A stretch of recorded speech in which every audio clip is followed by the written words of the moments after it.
Russian ambassador Andrei Karlov was shot dead in a horrific attack in Turkey by a terrorist upset that Russia had just wiped out jihadist rebels Al-Qaeda and ISIS in Aleppo. The gunman, a 22-year-old Turkish police officer, confirmed that he was a member of the Religion of Peace by yelling Allah Akbar twice immediately after the shooting. He also pledged allegiance to Muhammad in his jihad. Nothing to do with Islam then. Reports are circulating that Barack Obama immediately ordered weapons to be delivered to the moderate terrorist who shot the ambassador. But seriously, within an hour of the shooting, CNN contributors were humanizing the terrorist, saying he was just emotional and legitimately upset about jihadists being defeated in Aleppo. The gunman also shouted that the attack was revenge for Aleppo. Did the mainstream media's fake news about Russian atrocities in Aleppo inspire and radicalize the gunman in Turkey? While Syrians were dancing in the streets of Aleppo, thanking Russia and Assad for liberating them from ISIS and the moderate rebels, the likes of CNN and BBC were reporting lurid stories of massacres with no evidence whatsoever. Someone told them it happened, so they ran with it. If they stay at home, they could be killed. Tens of thousands of people remain besieged, trapped in the war zone. And the source is, well, someone told them.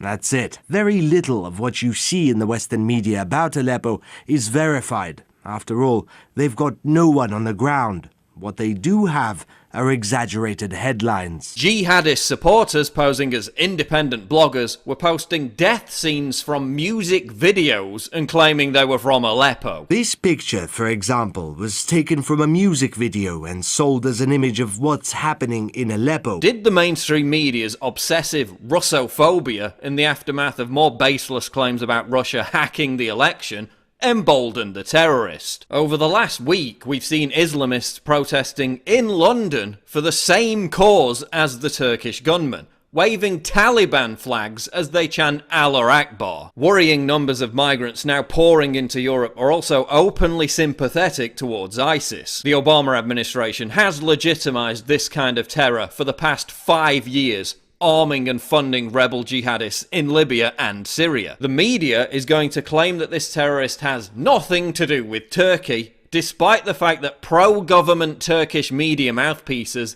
described the gunman as a martyr. And Turkey itself is a state sponsor of ISIS. Remember, last year, Turkey demanded that Russia stop killing ISIS militants in Syria. Turkey has been caught directly arming and bankrolling ISIS on numerous occasions. This is a country whose soccer fans booed the victims of the ISIS-led slaughter in Paris.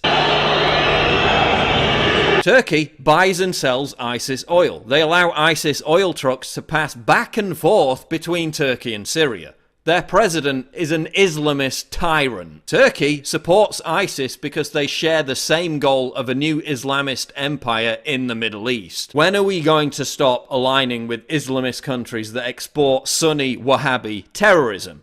Why is Turkey allowed to be part of NATO? Why are we on the same side as so-called moderate Syrian opposition groups that are celebrating this brutal attack? Thank God that under President Trump, we're going to be on the same side as Russia, wiping out these savages rather than sending them weapons and money. Is Russia going to declare war on Turkey? Is this a Gavrilo Princip moment?